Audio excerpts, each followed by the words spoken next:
We're getting closer to the NFL draft, and we're getting that much closer to our actual rookie drafts. With that being said, we're going to re-rank these rookie wide receivers and put them into tiers. We added a wide receiver to the mix, and if you're new to the show, we add a wide receiver every week. If there's a wide receiver missing, it's not because they're low in the rankings or they're forgotten about. Sometimes we add a guy and he goes to tier B, tier C, and tier A or whatever. Sometimes he just jumps. We just add a guy. We add a guy. That being said, we do this because we're going through the process. We're going watching the film, metrics, and all that, and we're taking steps, baby steps, to our draft. And then things are just going to reshuffle anyway after the NFL draft. With that being said, we're just trying to get the process right. Let's dig into it. Let's start ranking these guys. We got A1 and A2. That being said, it's the same damn thing. And I just have Jack Smith-Njigba in A1 because I feel like he's clear-cut. Wide receiver 1-ish. The top guy-ish. But not really. You can't really proclaim it. And I don't have an S tier because there's no really studs in this class. It's not like there's a Justin Jefferson in here or Jamar Chase. Well, Justin Jefferson wasn't Justin Jefferson when he was a prospect, really, consensus-wise. But honestly, A1, A2, and really A1 and A2's really the same thing, but they're kind of like tiered off a little different due to draft capital, ADP, everything else. Jack Smith-Njigba just holds more value right now in Dynasty. We're not just going off the prospects. We're going off Dynasty value as well, especially A1, A2B, and a little bit of C. Because you have to. When you're playing the game of Dynasty, you want to take in that value. You got more liquidity there. That being said, A2, Jordan Addison. Everybody likes Jordan Addison. Good production, huge production profile, good ball skills, good tape, good metrics. Smaller wide receiver, but still has room to grow at the NFL. Zay Flowers might be my wide receiver too after everything's said and done. Very close. He is getting up there. He's even close to up here. That's how much I like him. I feel like the odds of him busting isn't good. I feel like he's going to give you something in return. I feel like he's going to give you something in return. Good route runner. Gets downfield. He's going to get them air yards too. Kind of got like that Tyler Lockett profile. And ball skills for his size as well. Weighs in about 180 some pounds. So a little bit thicker compared to other smaller wide receivers in this class. And this is kind of a small wide receiver class when you look at the top end. Quentin Johnston. A lot of people are different on his pro day. We got one side and we got another side. And we got a lot of Quentin Johnston haters.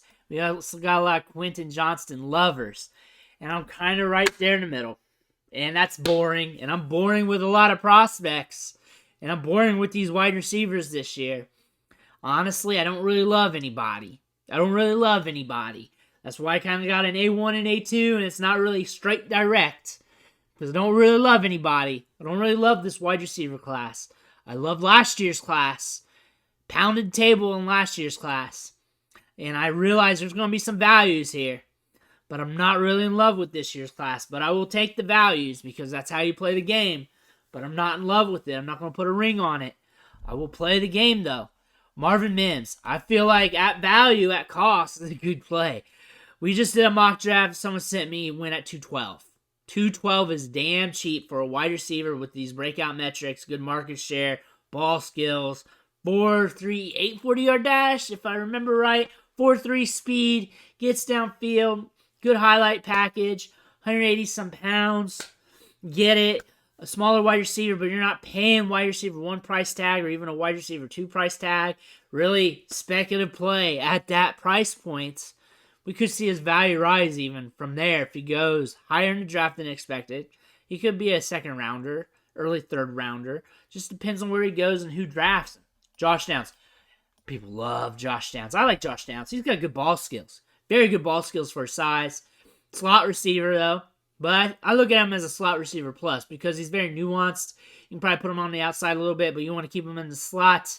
The ball skills is huge for how he plays. I think he could really be a good fantasy asset in the right situation. He's got to go to somewhere with volume because he's not going to be the top wide receiver on his team. unless he really blows up out of the slot for this team. That could happen. He's got the metrics there. He's got the breakout age. He's got the production metrics. He's really flirting with A2. I want to see the draft capital. I want to see where he's at. I don't think he's far off from Zay Flowers, but I got Zay Flowers ahead of him. I think Zay Flowers is going to get draft capital ahead of him. And then between him and Marvin Mims, I like Josh Downs. I really do. I've liked him a lot. I think he's a good route runner. I think he's got good hands. There's a lot to like about him. Now, Jalen Hyatt, I got up here due to draft capital, potential first rounder, early second rounder. But the thing is, I'm not too keen on his game, honestly. I'm not really into it. He's a guy that I'm probably not drafting unless he goes in a very favorable situation, because I look at him as a guy that can get air yards, but he needs to go to a team that I feel like that's just going to push it downfield. And the draft capital's also got to be there. That being said, Josh Downs, Marvin Mims, I got ahead of them. And the thing is, that might be too low for some people, but I feel like that's safe right now. And this is all going to shift a little bit once we get to NFL draft, because landing spots matters big time, especially for wide receivers. Kayshon Boutte, I'm not hating on him. I actually like him more than Hyatt. I like him more than Marvin Mims. I like him more. You know what? And his best days is here. His best days, he's there. However, we don't know what days we got here, because we got that weirdness at the pro day. We got those bad numbers at the combine. Last year's numbers weren't good. The tape wasn't good. And then he had that injury. And his injury might be leaking all the way up to now. We just don't know. We're too much of a wild card. I just have him right here in the middle, just see what happens. I told you I'm boring. And maybe that's a good thing. Maybe that's a bad thing. Usually when I'm boring, I'm not too wrong on some things, but I don't get loud enough on some of those players that I do like that hit. And the thing is, there's one thing to be right, but there's one thing to be screaming from the rooftops on those players that you feel it inside you, but you're not really saying it out loud because it's not helping anybody. Because I can just say I like all these players for days and all that stuff, but unless I'm really, really, really pounding the table, it's not really going to come across. That being said, Cedric Tillman's got an interesting prospect profile. Go back to 2021. Go watch or view the metrics or whatever you need to do on those days. Very productive. Hendon Hooker was very, very, very efficient in 2021 and in 2022. And Cedric Tillman was a big factor of that. Cedric Tillman and Hooker came back together for last year. Tillman got hurt. If Tillman didn't get hurt, this guy's not breaking out. This guy's not breaking out. And honestly, it might be a pseudo breakout because he was just next man up. He does have some speed. He can get downfield. I don't know. I'm not a big Jalen Hyatt fan. I will play the game. I'm looking at the draft capital. You know I'm going to be drafting running backs. So don't worry about me too much there. I love Trey Palmer, though. I got him in C, and it will probably be like D or E price tag in actual rookie drafts. But when I talk about C guys, some of these guys are going to be cheaper than what I have them ranked per ADP because this wide receiver class ain't that great, and I'd rather take shots. And you know what? Draft capital matters. I'm going to shift some of those D and E guys up a little bit once we get some draft capital. But honestly, leaning into the running backs, guys drafting day 3 seldom hit, but I will take shots at ADP if I want to. Really depends on what the running backs are doing at that point. Trey Palmer, 4.3 speed, 4-star recruit, transferred to Nebraska after not getting any time at LSU. Instantly hit it with over a 30% market share. Older wide receiver. Might fall in the draft, might not. You're going to have to wait and see, but we see where things are at with him. Xavier Hutchinson. I've been all over the board with him. I've had him up here-ish before. I've had him down here-ish before. And you know, I'm keeping him here, being conservative. I noticed his game, good ball skills, broke out instantly at Iowa State, and I understand that. A little bit older prospect, a little rangier prospect. Again, a lot of mock drafts had him going around the second, third round earlier this offseason. Now everything's cooled off. Let's see where he goes. A.D. Perry. A lot of people like this guy, and I like this guy too. I got him in some Devy leagues.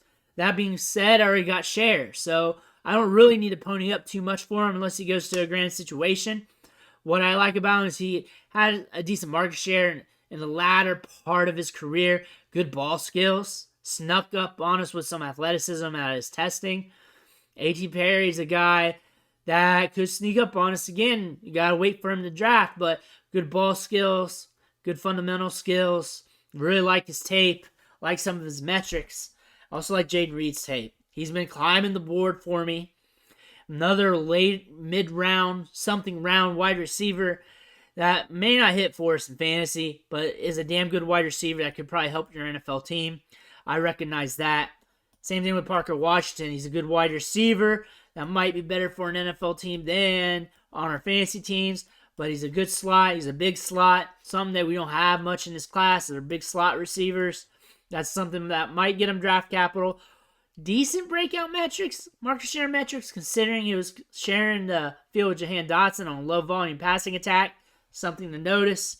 Would have better stats there. Not super nuanced, but gangster at the catch point. Very physical. And then we got our new guy here. Our new wide receiver that we're adding to the list. Jonathan Mingo. And it's travesty I haven't talked about him more, but you guys didn't really mention him much in the comments, but I'm mentioning him now. I like him. And just because he's a new guy doesn't mean he's in E tier. I just throw surprises at you. And honestly, some of these ranks I do on a whim because I'm going off my gut. And really, I'm just talking things out as I play it. But I love his film. Metrics are alright, especially breakout age. I think it was, age 20 or so, if I remember right. And good at the catch point. It looked good on tape. A guy that you really want to just take some shots on, especially if you can catch him cheap. And he's going to be cheap in rookie drafts. A cheap guy to look at. One thing, though, is you may want to pound running back more in the latter rounds of your rookie draft just because this running back class is deep. You're going to catch running backs in the third round, maybe even close to early fourth round that you may want. Tier D, Rakeem Jarrett.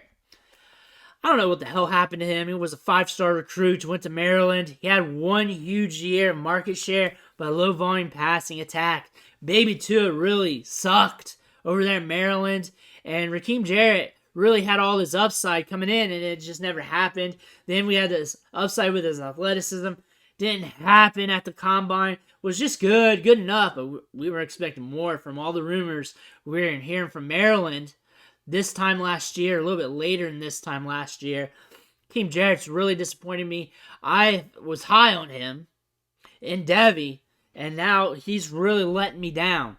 Nathaniel Dell. Tank Dell, smaller wide receiver.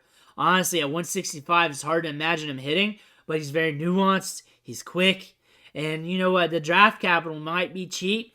And in rookie drafts, too, you may want to take some swings on him just in case he goes in the right spot. Rashee Rice, I don't like him. A lot of people have him higher. A lot of people will just throw him in C tier. But you know what? I want to make a point that I don't like him. G5 guy, older wide receiver. Really didn't put things up till later in his career. Not a big fan of him. And he'll probably burn me there, but I don't care. Puka Nacua, good Senior Bowl. Came out good this year. Good hands. Good to catch point. Just like Michael Wilson did at the Senior Bowl. They're alright guys. But D tier in this class is a scary tier. And D and E is not really much difference. Like Charlie Jones, I'm not drafting him at all. He's too old. I need him to get in the right situation. He needs to get higher draft capital than expected. Then I'll start looking his way. But honestly, not really. Ronnie Bell, slot receiver, but market share-wise has been productive. Had that knee injury, had to stay over an extra year. Would have came out at a reasonable time, but he is an older wide receiver prospect. Andre Vasquez is somebody people were trying to peg as a breakout candidate at the Senior Bowl, prior to the Senior Bowl, as they were getting to it. But honestly, I don't really want to bet on him. Honestly, he has to land in a situation where, like, I'm excited about. Dante Demas is a guy I'm going to just throw in D tier. And honestly, he's had his moments there at Maryland. A guy you shouldn't sleep on. And I'm not saying he's a guy who's a breakout candidate. Those guys I'm really going after is like C tier. Maybe Rakeem Jarrett just for the hell of it. And Nathaniel Dell maybe, but probably not. But Dante Demas, don't forget about him. He had some decent market share numbers early in his career. Played at Maryland. That offense is horrendous. You just want to just see what happens with him in the draft. He may not even get drafted, but you got to wait. Tyler Scott, no interest. Can't even really figure out a pathway how he can be viable in fantasy football. Dontavian Wicks, Same thing. Like, I'm going to throw him up here. Like, not there, but there. Because I did like him earlier this offseason. And he's been cooling off on me. But I want to stay objective. And I don't want the cool off to really affect me that much. Because I did like what I saw on tape prior. And I really just wish I had a little bit more. I feel good about these ranks. To recap on A1 and A2, I want to go over that again, just in case you're curious. They're pretty much the same tier. But draft capital-wise, we all know Jack Smith and Jigba trumps those three. Zay Flowers, I like a lot. Jordan Addison, we all like. Quentin Johnson, a lot of you guys hate and a lot of you guys love. But honestly, you got to keep an eye on him. First rounder. I hate Jalen Hyatt, but honestly, I know game and I know his draft capital might be pretty high. Josh Downs, Marvin Mims. Those are two wide receivers I like as well. I like Marvin Mims a lot. I think he's a great value. Josh Downs pushing here, but really want to see how far he goes in the second round and where he lands. And then Marvin Mims is a steal in rookie drafts. A steal. Kayshon Boutte, he's sitting at C. But I'm going to tell you this. After the draft, he's either going to go down here, somewhere around here, or he's going to go up here. More than likely, it's probably going to be down here. That's what my gut's saying. But I like him. That's why we're staying right here in the center.